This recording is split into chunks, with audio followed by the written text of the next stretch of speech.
भगवान बुद्ध की ये 4 प्रेरक कहानियाँ आपकी जीवन बदल देगी। प्रेरक कहानी 1, बुद्ध और चक्षुपाल। एक बार भगवान बुद्ध जेतवन विहार में रह रहे थे। भिक्षु चक्षुपाल भगवान से मिलने के लिए आए थे। उनके आगमन के साथ उनकी दिनचर्या, व्यवहार और गुणों की चर्चा भी हुई।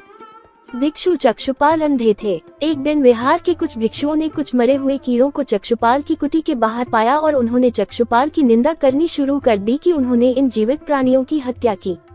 भगवान बुद्ध ने निंदा कर रहे उन भिक्षुओं को बुलाया और पूछा कि क्या तुमने भिक्षु को कीड़े मारते हुए देखा है? उन्होंने उत्तर दिया नहीं। इस पर भगवान बुद्ध ने उन साधकों से कहा कि जैसे तुमने उन्हें कीड़ों को मारते हुए नहीं देखा, वैसे ही चक्षुपाल ने भी उन्हें मरते हुए नहीं देखा और उन्होंने कीड़ों को जानबूझकर नहीं मारा है, इसलिए उनकी भर्त्सना करना उचित नहीं है। भिक्षुओं ने इसके बाद पूछा कि चक्षुपाल अंधे क्यों हैं? उन्होंने इस जन्म में अथवा पिछले जन्म में क्या पाप किए? भगवान बुद्ध ने चक्षुपाल के बारे में कहा कि वे पूर्व जन्म में एक चिकित्सक थे। एक अंधी स्त्री ने उनसे वादा किया था कि यदि वे उसकी आंखें ठीक कर देंगे तो वह और उसका परिवार उनके दास बन जाएंगे। स्त्री की आंखें ठीक हो गईं, पर उसने दासी बनने के भय से यह मानने से इनकार कर दिया। चिकित्सक को तो पता था कि उस स्त्री की आंखें ठीक हो गई हैं। वह झूठ बोल रही है। उसे सबक सिखाने के लिए या बदला लेने के लिए चक्षुपाल ने दूसरी दवा दी। उस दवा से महिला फिर अंधी हो गई।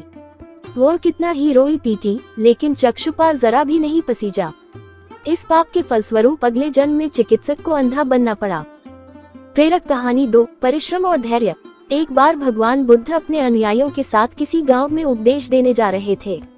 उस गांव से पूर्वी मार्ग में उन लोगों को जगह जगह बहुत सारे गड्ढे खुदे हुए मिले। बुद्ध के एक शिष्य ने उन गड्ढों को देखकर जिज्ञासा प्रकट की, आखिर इस तरह गड्ढे का खुदे होने का तात्पर्य क्या है?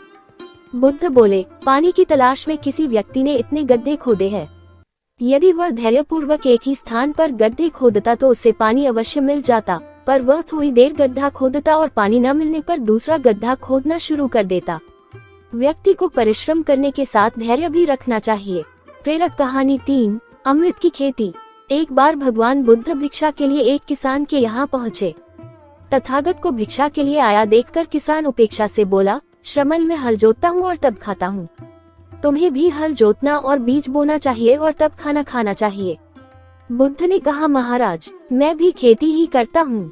इस पर किसान को जिज्ञासा हुई और वह बोला, मैं न तो तुम्हारे पास हल देखता हूँ, न बैल और न ही खेती का स्थल।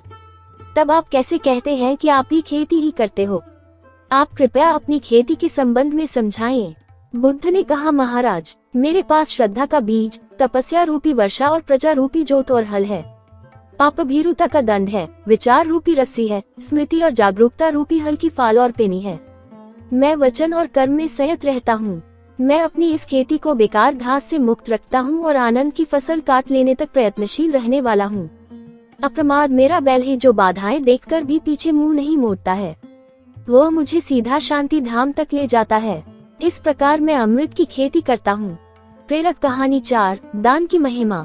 भगवान बुद्ध का जब पाटलिपुत्र में शुभागमन हुआ तो हर व्यक्ति अपनी अपनी सांपत्तिक स्थिति के अनुसार उन्हें उपहार देने की योजना बनाने लगा। राजा बिंबिसार ने भी कीमती हीरे, मोती और रत्न उन्हें पेश किए।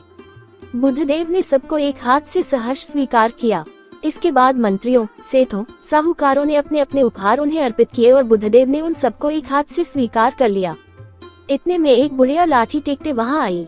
बुद्धदेव को प्रणाम कर वह बोली, जिस समय आपके आने का समाचार मुझे मिला उस समय मैं यह अनार खा रही थी।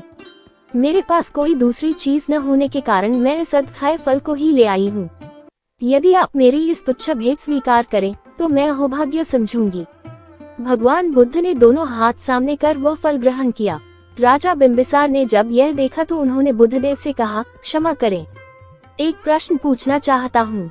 हम सब ने आपको कीमती और बड़े बड़े उपहार दिए जिन्हें आपने एक हाथ से ग्रहण किया, लेकिन इस बुढ़िया द्वारा दिए गए छोटे एवं जूठे फल को आपने दोनों हाथों से ग्रहण किया, ऐसा क्यों? यह सुन बुद्धदेव मुस्कुराए और बोले, आप सब ने अवश्य बहुमूल्य उपहार दिए हैं, किंतु यह सब आपकी संपत्ति का 10वां हिस्सा भी नहीं है। आपने यह दान दीनों और गरीबों की भलाई के लिए नहीं किया है, इसलिए आपका यह दान सात्विक दान की श्रेणी में नहीं आ सकता। इसके विपरीत इस बुढ़िया ने अपने मुंह का कौर ही मुझे दे डाला है। भले ही यह बुढ़िया निर्धन है, लेकिन इसे संपत्ति की कोई लालसा नहीं है। यही कारण है कि इसका दान मैंने खुले हृदय से दोनों हाथों से स्वीकार किया है।